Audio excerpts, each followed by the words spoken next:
Thank you, Mr President. I seek leave to make a brief explanation before asking a question of the Attorney-General regarding justice reform.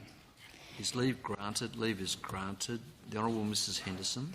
Attorney, the Advertiser published an article yesterday that the Honourable Mr Sims has just highlighted, where they released details of the Justice Reform Initiative's report. The Advertiser reported that the report found that $374 million was being spent annually on incarceration in South Australia. Former state leaders from both sides of politics have made contributions to the report and have, I quote, called for the government to scrap plans for new prison facilities and instead invest $300 million in a Breaking the Cycle fund to lower incarceration and recidivism rates, end quote. It also urged for at least 40% of that fund to be dedicated to Aboriginal community-controlled organisations and focused on critical points of the justice system. In adult prisons, 24% of people are Aboriginal, despite representing just 2.4% of South Australia's population, and in children's prisons, 51% are Aboriginal.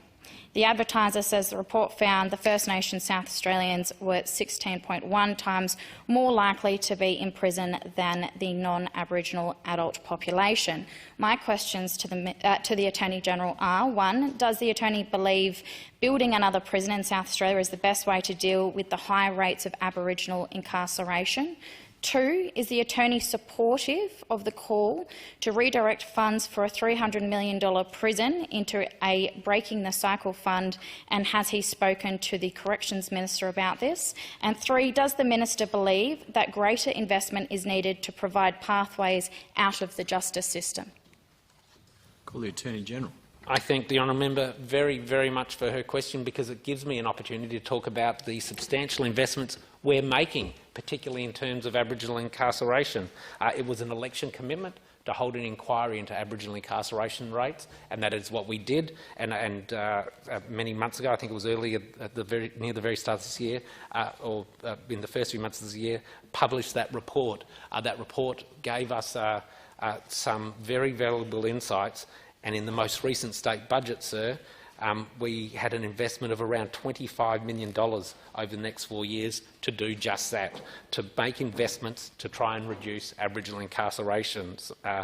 The Yellowkana TAPA program, reducing Aboriginal incarceration, it is a bit over $11 million over 4 years, and has a range of initiatives including community support program, a cultural reintegration, tenancy and rehabilitation support program to assist Aboriginal South Australians apply for bail, successfully comply with conditions and address treatment needs, accommodation and support programs, sir, a 12-week supported housing, tenancy and rehabilitation program for Aboriginal people who do not have access to culturally safe accommodation, and that investment also includes cultural residential drug and alcohol treatment facility, a 12-week residential therapeutic community program for Aboriginal people who need intensive drug and alcohol treatment to support successful compliance with bail conditions, sir. One thing we are all too keenly aware of, sir, is the amount of prisoners in our jails who are on remand. I don't have the statistics with me, but sometimes it's up to half or near or just over half of those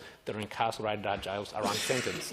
That is, they are on remand, and some of the reasons, occasionally the reasons for that are not a suitable address to be bailed to, and that is more acute for many Aboriginal people who are on remand in our prisons, sir.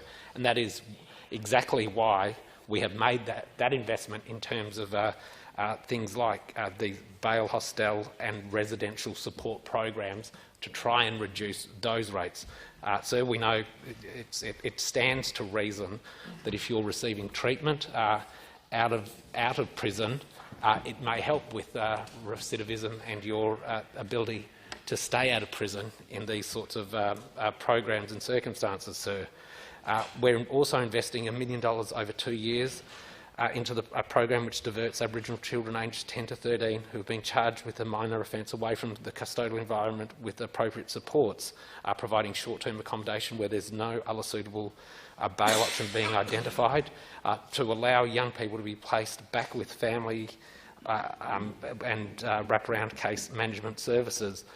We are also, sir, investing almost $1 million over 3 years in cultural programs to Aboriginal peoples in South Australian prisons. to be administered by DCS, but to be delivered by Aboriginal community-controlled organisations and elders.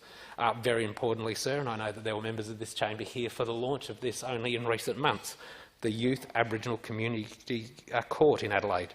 It's a 2-year trial of a special court for Aboriginal children and young people, to be known as YACA, the Youth Aboriginal Community Court, almost $750,000 for a culturally sponsored program that aims to disrupt that escalation in young people's lives of offending, addressing trauma and criminogenic needs, and implement factors to divert young people from further offending, sir.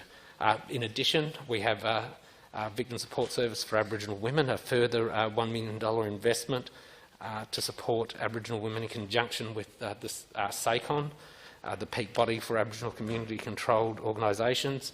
In addition to that, sir, also we're investing $750,000 in the implementation of an Aboriginal Justice Agreement in South Australia. We're also working very closely with the Commonwealth Labor Government, who's committed just over $90 million to the next 4 years for justice reinvestment programs across Australia, and certainly we're working to make sure that South Australia can be a beneficiary